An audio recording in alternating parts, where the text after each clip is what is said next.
journalist working with Egomon. We have been tormented with questions and doubts throughout this pandemic, as is normal with a never before seen situation.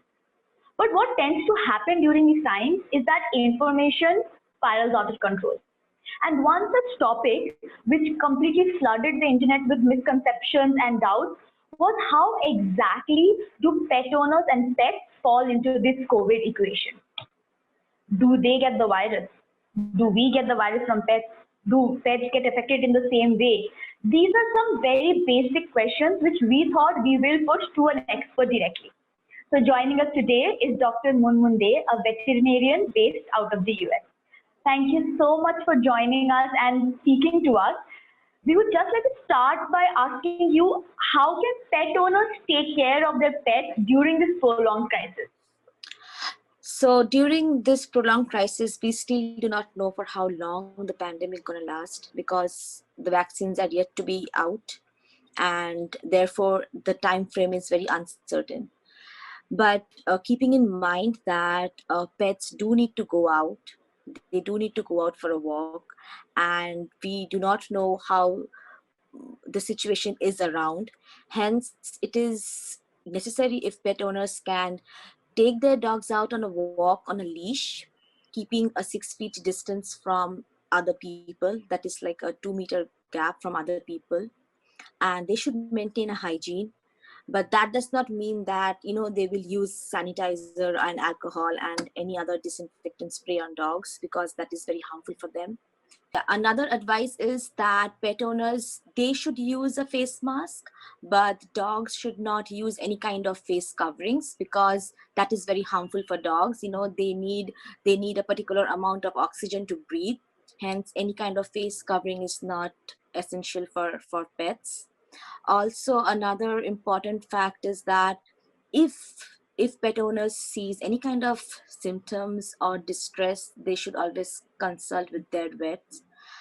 The main thing is, according to the research and the data collected, we know that there is no evidence yet that from animals there can be a transmission of COVID-19 to humans. But from humans, animals can get coronavirus, that's COVID-19. And as per the WHO and the CDC data, we know that certain cases have come across. Some certain dogs and some number of dogs and cats did get infected, but that was only because in their house somebody was infected with COVID-19.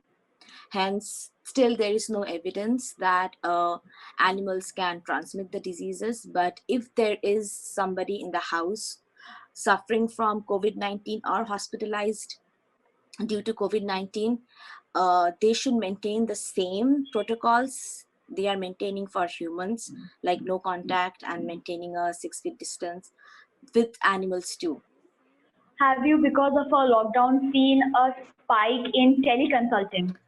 So because of the lockdown, yes, personally speaking, I have been doing a lot of telecommunication over the phone with my clients, and teleconsultation did take up a rise. So another important fact is there's a big difference between a human teleconsultation and a veterinary teleconsultation, because when a doctor speaks to a human being, he and she can talk about their discomfort and the symptoms. But with a veterinarian, if there is a veterinarian has to do a hands-on examination, which is one of the main essential factor. It's often that we rely on pet owners, whatever they are saying, and what we see on a video call, that how the dog is behaving. It's the minimum knowledge that we get. Hence, there's a big difference between the human teleconsultation and the veterinary teleconsultation. But yes, it did go up. People are relying more on teleconsultation because that's one of the only factors. That's how everything is running at this point of time. But pet owners are getting help. It's not that it's a big boom. And another thing is that if your dog has to go under any kind of surgery or any kind of examination in a lab, then of course pet owner consults his or her local vet, and in that case a dog has to come down to the clinic for a surgery or any kind of blood test or any kind of other laboratory tests. Um, do you think that we have, at this point in time, we currently lack a sort of a storage of apps where we can connect pet owners to doctors such as yourselves over the internet instead of it just being a Zoom call? Do you think that there's a shortage of such apps? Well, it was not before, but since March, I am not through an app, but through my website and through my clinic on online Facebook social media page. I am doing treatments where we are exchanging medications. It's just that if there was an app, I'm sure pet owners would have been in a more comfort zone, because once you hear from your doctor this is the medication you need, and then immediately through an app you get the medication at your doorstep. I think that's a very easy way out, and keeping yourself protected from the environment. Could you please elaborate on what you said before about pets maybe getting it from us, but we will not get from them? So I'll explain this again. So the the coronavirus family has got two categories. One is the alpha coronavirus and one is the beta coronavirus.